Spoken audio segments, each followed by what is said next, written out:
Megraba, this is the weekly highlight news on radio and YouTube. I'm James. Here are the news highlight for this week. The acting president of the National Unity Government, His Excellency Dr. Sheila urges sustained efforts to nurture Spring Revolution and establish a federal democratic union. The chairman of the Kachin Independence Organization KINO, General Imbanla, urges unity to fulfill and finish tasks of the revolution. The Ministry of Humanitarian Affairs and Disaster Management of the National Unity Government provides a total of 567.64 million checks in humanitarian assistance in July and other interesting news.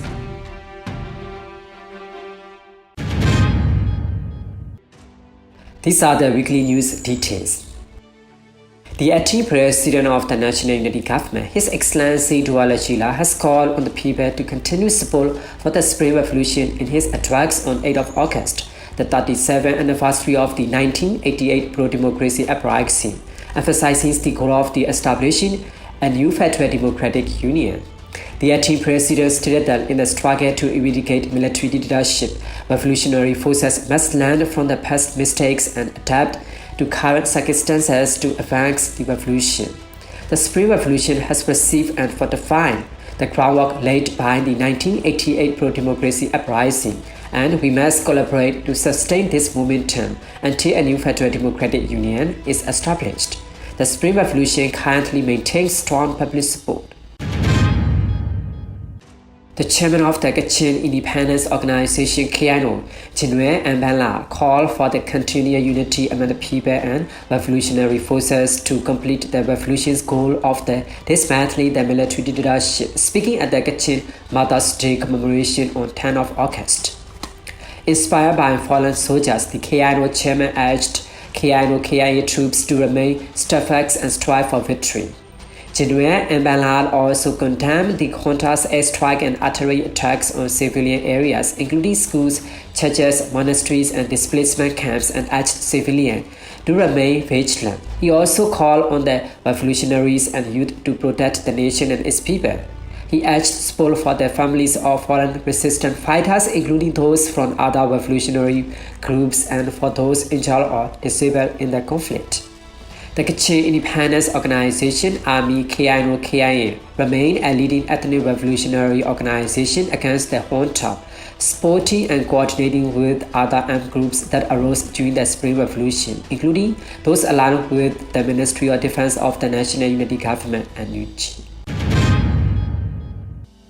The Ministry of Humanitarian Affairs and Disaster Management of the National Unity Government and UG announced that it provided a total of 567.64 million checks in humanitarian assistance during July 2025 to those most in need. The ministry report details that people-funded support was allocated as follows: 199.31 million checks for emergency food aid to 149,613 displaced people and refugees, 35.23 million checks for emergency aid to 167 foreign heroes and 317 injured civilians in conflict areas, 0.45 million checks for political prisoners and families, 303.77 million checks for natural disaster victims, 5.25 million checks for senior staff and their families, 11.63 million checks for general humanitarian support, and 12 million checks for vulnerable people and their families.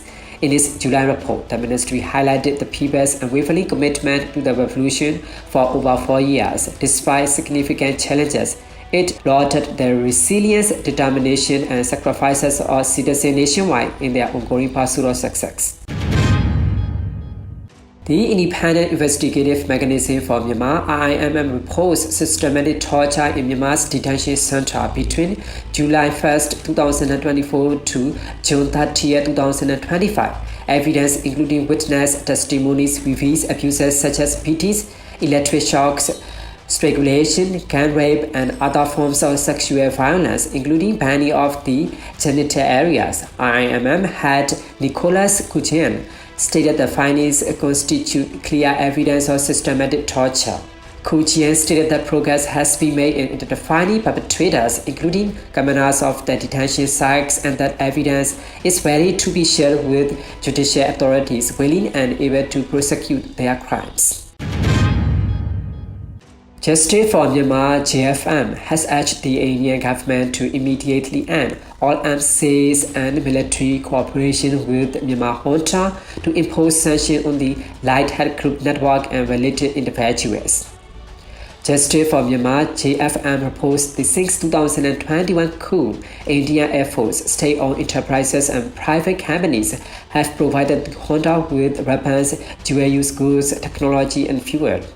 The organization also cites evidence of Myanmar military officers receiving training in India as recently as 2024. In 2022, training occurred at the Indian Military College of Electronics and Mechanical Engineering in Hyderabad. In 2023, India's Defense Secretary Shri Garida Ariman met with Myanmar's Defense Industry Chief Lieutenant General Kamyatan and junta leader Senior General Min Aung Hlaing. India also assists in upgrading the junta control Manhattan oil refinery in Magui region, which produces aviation fuel used in junta airstrikes. These are the weekly highlight news of Radio NUG. We will present more interesting local news to you. Thanks for joining our news.